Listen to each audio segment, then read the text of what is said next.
Baik. Jadi ibu sekalian dan bapak sekalian, mendidik tentang mendidik anak-anak kita dengan akidah Islam, tadi kuncinya ada 3. Jadi dari awal dekatkan mereka dengan ulama, karena ini penting sekali. Kalau mereka mengenal ulama, maka mereka mengenal adab yang betul. Mereka mengenal bagaimana cara mengakses ilmu yang betul. Imam Ahmad bin Hambal ketika punya kajian, maka yang datang itu bisa puluhan ribu.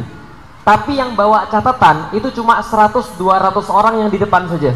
Sementara yang lainnya cuma lihat di belakang, mengamati yang ada di depan, mengamati caranya berjalan, mengamati caranya minum, mengamati caranya berbicara. Cuma itu saja. Kenapa? Karena pembelajaran akhlak ini lebih terdahulu daripada pembelajaran ilmu. Ada orang dikasih ilmu nggak punya adab, malah jadi bahaya, malah jadi fitnah. Ada orang kemudian sudah punya adab, maka insya Allah dimudahkan ilmunya daripada Allah Subhanahu Wa Taala. Yang pertama, ulama, penting sekali. Dekatkan mereka dengan ulama. Alhamdulillah sekarang banyak sekali ustadz-ustadz yang sudah disukai oleh anak-anak. Nah, Ustadz Somad, jangankan anak-anak, kucing pun suka. Masa saya lihat kucing itu tidur atau lihat ya sebenarnya gitu kan. Jadi Masya Allah. Nah jadi ini adalah kemudian yang pertama. Yang kedua saya tegaskan lagi, sejarah. Jadi seorang ibu ini harus pintar mendongeng buat anak-anaknya, harus pintar mengisahkan buat anak-anaknya. Karena menurut penelitian yang ada di Inggris, kisah-kisah itu diingat anak-anak sampai mati. Jadi kisah-kisah itu diingat anak-anak sampai mati. Berarti ibu-ibu harus cari kisah-kisah yang islami, kemudian ceritakan pada anak tanpa ibu sadari dia sudah simpen di sini. Dan dia akan jadi referensi berbuat sampai dengan dewasa, sampai dengan dia mati. Ada kejadian mau lawan atau mau kabur, itu tergantung cerita ibu-ibu sekalian.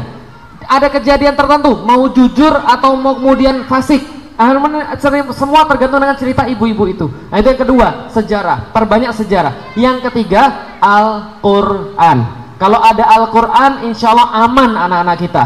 Mulai dengan menyukai, lalu kemudian mulai membaca, mulai menghafalkan, lalu kemudian mulai untuk bertadabur dengan Al-Quran tadi. Insya Allah Al-Quran itu akan membimbing anak-anak kita untuk ke arah yang benar insya Allah. Jadi ini di zaman sekarang memang agak sulit, tapi harus dimulai dengan sekarang. Yang kedua, jangan sendiri-sendiri mulainya, mulai secara berjamaah.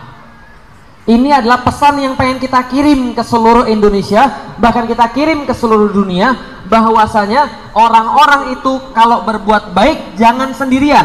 Nah ini artis-artis datang berjamaah, para ustadz ngirim berjamaah. Nah ini yang kemudian kita coba kirimkan pada orang-orang, jangan berbuat baik sendirian, tapi berbuat baiklah berjamaah. Kenapa? Kita ini makhluk yang diciptakan oleh Allah untuk meminta secara berjamaah. Alhamdulillahi Rabbil Alamin, Ar-Rahmanir Rahim, Maliki Yaumiddin. Lalu berikutnya, Iyyaka na'budu wa iyyaka nasta'in. 3 ayat awal ini semua pujian pada Allah, tapi berkaitan dengan kita. Allah katakan, kalau anda mau ibadah akan lebih enak bersama-sama. Kalau anda mau meminta, maka akan lebih enak bersama-sama, karena Allah menyenangi orang-orang yang bersama-sama. Berikutnya semua kami, ihdinas siratal mustaqim, siratal ladzina an'amta alaihim, ghairil maghdubi alaihim waladdallin. Semuanya kami, bukan saya. Semuanya kami, bukan aku. Bisa dipahami Bapak sekalian? Berjamaah. Insya Allah itu kunci untuk mendapatkan ilmu daripada Allah, dan mudah-mudahan Allah senantiasa membimbing kita. Allah bisawab.